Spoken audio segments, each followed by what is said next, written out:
ମହାରାଜ ଅଲୌକିକ ଚରିତାବଳୀ ରହିଛି। କୃଷ୍ଣ ଭଗବାନ ଯେପରି ଅନନ୍ତ ଚରିତ୍ର, ଅନନ୍ତ ବୈଷ୍ଣବର ସେପରି ଅନନ୍ତ ଚରିତ୍ର।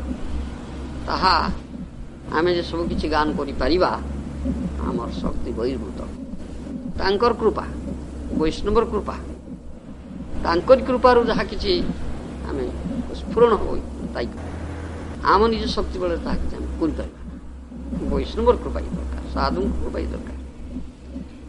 ତେବେ ସେ କୃପା ସେ ଆମ ଉପରେ ବର୍ଷଣ କରନ୍ତୁ, ଏ କାମନା ପ୍ରାର୍ଥନା ତାଙ୍କର ଚରଣ ଅରବିନ୍ଦରେ।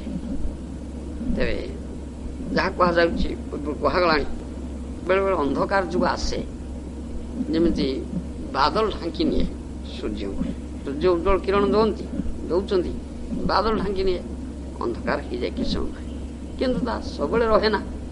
ପ୍ରଭଞ୍ଜନ ପବନ ବହିଲା କି ବାଦଲ ଚାଲିଗଲା, ପୁଣି ଉଜ୍ଜଳ ସୂର୍ଯ୍ୟ ବାହାରନ୍ତି। ତଦ୍ରୁପ ଭାବରେ ଅନ୍ଧକାର ଯୁଗ ମଝିରେ ମଝିରେ ଆସେ। ଶ୍ରୀମନ୍ ମହାପ୍ରଭୁଙ୍କର ଆବିର୍ଭାବ ପରେ ଅନ୍ଧକାର ଯୁଗ କିଛି ଆସିଲା। ତାପରେ ଗୋସ୍ୱାମୀ ମାନଙ୍କର ଆବିର୍ଭାବ ହେଲା।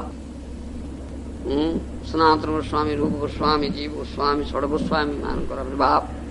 ମହାପ୍ରଭୁଙ୍କର ଆଦେଶ କ୍ରମେ 4ଟି ତାଙ୍କୁ ଆଦେଶ ହେଇଥିଲା। ଗୋସ୍ୱାମୀ ମାନଙ୍କୁ ତାହା କରିଥିଲେ ଲୁପ୍ତ ତୀର୍ଥ ଉଦ୍ଧାର, ବୈଷ୍ଣବ ଗ୍ରନ୍ଥ ପ୍ରଣୟନ, ଆଉ ସେବା ପ୍ରକାଶ, ବୈଷ୍ଣବ ସଦାଚାର ପ୍ରକାଶ, ବିଗ୍ରହ ପ୍ରତିଷ୍ଠା, ଏସବୁ କଥା ସେମାନେ କରିଛନ୍ତି। ସେମାନେ ଭଜନାନନ୍ଦୀ ଥିଲେ, ସେମାନେ ପ୍ରଚାର କାର୍ଯ୍ୟ କରୁନଥିଲେ, ତେବେ ପ୍ରଚାର ପାଇଁ ଉପାଦାନ ଦେଇଛନ୍ତି। ଅସଂଖ୍ୟ ବୈଷ୍ଣବ ଗ୍ରନ୍ଥ ରଚନା କରିଛନ୍ତି, ଯାହା ହେଉଛି ପ୍ରଚାର ପାଇଁ ଉପାଦାନ। ତାହା ପ୍ରଚାର ପରୋକ୍ଷ ଭାବରେ ସାହାଯ୍ୟ ସେମାନେ କରିଛନ୍ତି। ତେବେ ତାଙ୍କର ସେଇ ଗୋସ୍ୱାମୀ, ଜୀବ ଗୋସ୍ୱାମୀଙ୍କର ପ୍ରେରଣାରେ ତାଙ୍କର ଶିକ୍ଷା ଲାଭ କରି ସେ ନରୋତ୍ତମ ଦାସ ଠାକୁରଙ୍କର ଆବିର୍ଭାବ ତିଥିରେ ଆମେ କହୁଥିଲେ କଥା ଯେ ଶ୍ୟାମାନନ୍ଦ ପ୍ରଭୁ, ନରୋତ୍ତମ ଦାସ ଠାକୁର, ଶ୍ରୀନିବାସ ଆଚାର୍ଯ୍ୟ ଏମାନେ କିପରି ପ୍ରଚାର ପାଇଁ ଆସିଥିଲେ। ଜୀବ ଗୋସ୍ୱାମୀ ବୈଷ୍ଣବ ଗ୍ରନ୍ଥ ଦେଇ ପ୍ରଚାର ପାଇଁ ପଠେଇଥିଲେ, ସେମାନେ ଆସିଥିଲେ।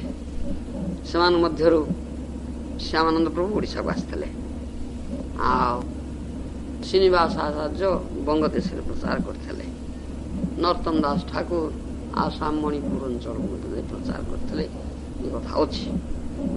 ତାମାନେ ଅନ୍ଧକାର ଯୁଗ ପରେ ଇଏ କିଛି ଆଲୋକ ପତ୍ରିକା ଆସିଲା। ତାପରେ ପୁଣି ଅନ୍ଧକାର ଯୁଗ ଆସୁଛି। ସେ ଅନ୍ଧକାର ଯୁଗ ପରେ ବାଦଲ ଅପସାରିତ ହେଲେ ଯେବେ ଉଜ୍ଜଳ ସୂର୍ଯ୍ୟକିରଣ ପ୍ରକାଶ ପାଏ, ତଦ୍ରୁପ ଭାବେ ଭକ୍ତି ବିନୋଦ ଠାକୁରଙ୍କର ଆବିର୍ଭାବ। ଭକ୍ତି ବିନୋଦ ଠାକୁର ସେ ବୈଷ୍ଣବ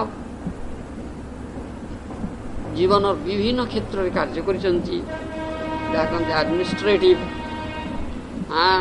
ଶାସନ ବିଭାଗରେ କାର୍ଯ୍ୟ କରୁଛନ୍ତି, ଶିକ୍ଷକତା କରିଛନ୍ତି, ବୈଷ୍ଣବ ଆଚାର୍ଯ୍ୟ ହୋଇଛନ୍ତି, ଗୃହସ୍ଥ ଲୀଳାଇ କରୁଛନ୍ତି, ସବୁ ପ୍ରକାର। ପୂର୍ବରୁ କୁହାହେଲାଣି ତାଙ୍କର କିପରି ପ୍ରାର୍ଥନା ସେ କରିଥିଲେ ଚୈତନ୍ୟ ମହାପ୍ରଭୁଙ୍କ ପାଖରେ। ବୈଷ୍ଣବ ଯେ ତାଙ୍କର ଦିବ୍ୟ ଦୃଷ୍ଟି ଅଛି, ଅପ୍ରାକୃତ ଶରୀର, ଅପ୍ରାକୃତ ଦୃଷ୍ଟି, ଯାହା ଫଳରେ ସେ ଦେଖିପାରନ୍ତି କଥା।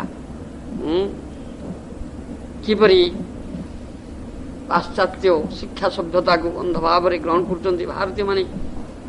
ତେଣୁ ଯେଉଁ ଭାରତରେ ଏ ସନାତନ ଧର୍ମ, ଭାଗବତ ଧର୍ମ ରହିବ, ସେ କିପରି କ୍ରମଶଃ ଲୁପ୍ତ ପ୍ରାୟ ହେଇଯିବାକୁ ବସୁଛି, ଦୁଃଖ ପ୍ରକାଶ କରିଥିଲେ। ସେଥିପାଇଁ ସେ ଆରମ୍ଭ କରିଥିଲେ ତାଙ୍କର ଲେଖନୀ ଇଂରେଜୀ ଭାଷାରେ ଇ ବୈଷ୍ଣବ ସିଦ୍ଧାନ୍ତ ବାଣୀ